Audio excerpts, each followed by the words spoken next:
Pada video kali ini saya akan memberikan analisis mengenai beberapa indeks saham yang dapat mempengaruhi pergerakan dari Bitcoin ke depannya.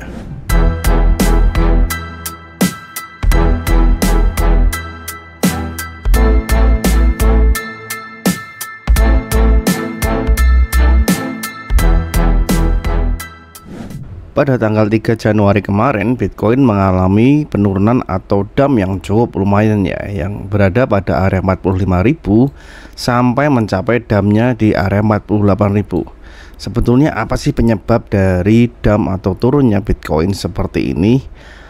Kalau saya lihat ya, di sini ada sebuah persamaan atau sinkronisasi dari beberapa indeks saham yang menyebabkan Bitcoin mengalami dump yang cukup lumayan kemarin ya. Dimana jika kita lihat di sini, contohnya pada indeks dolar di sini ya, indeks dolar terlihat telah mantul dari area supportnya yang ada di angka 100 ya, kurang lebih. Dan ketika melakukan reclaim di sini, kita bisa lihat ketika pada tanggal 3 Januari ya, di sini ya, candlestick di sini, secara dari time frame, indeks dolar mengalami kenaikan yang cukup signifikan. Maka itu yang dapat mempengaruhi juga beberapa indeks saham mengalami penurunan. Coba kita lihat pada misalnya untuk SPX ya. Untuk SPX di sini terlihat ya bahwa jika kita lihat bahwa pada tanggal 3 di sini juga mengalami penurunan. Maka tidak beda halnya harusnya dengan Nasdaq di sini pada tanggal 3 juga mengalami penurunan. Di sini terlihat ya bahwa setelah menyentuh resisten yang ada di area double topnya, untuk Nasdaq juga mengalami penurunan pada tanggal 3.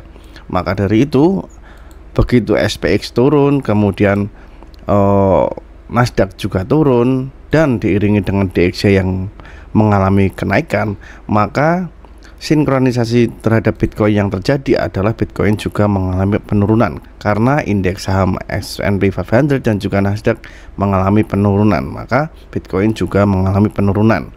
Maka itu bisa menjadi faktor yang menyebabkan Bitcoin mengalami penurunan ya, karena ada pantulan dari DXY di sini. Kemudian jika saya mau membahas mengalami adanya potensi pembentukan double top dari beberapa indeks saham di sini ya. Misalnya di sini SPX atau S&P 500 ya. Di sini S&P 500 membentuk suatu pola atau double top yang cukup berbahaya ya jika sampai area double top di sini tidak kunjung segera untuk tertembus atau breakout dari area double top di sini. Karena jika sampai SPX atau S&P 500 di sini mengalami penurunan kembali yang diakibatkan karena adanya double top di sini ya, maka akan ada koreksi yang cukup panjang di sini nantinya, dan ini juga pastinya akan berimbas kepada Bitcoin itu sendiri. Tetapi melihat realita yang ada, di mana sebentar lagi Bitcoin akan melakukan halving, kemudian terciptanya ada fase 4 tahunan bulan dari Bitcoin, tentunya mungkin hal itu akan cukup sulit untuk terjadi ya. Tetapi kita juga tidak akan pernah tahu seperti apa nantinya. Yang jelas di sini ada suatu pembentukan double top dari S&P 500 dan juga Nasdaq di sini ya, di mana resisten di double top di sini belum mampu tertembus oleh kedua indeks saham di sini.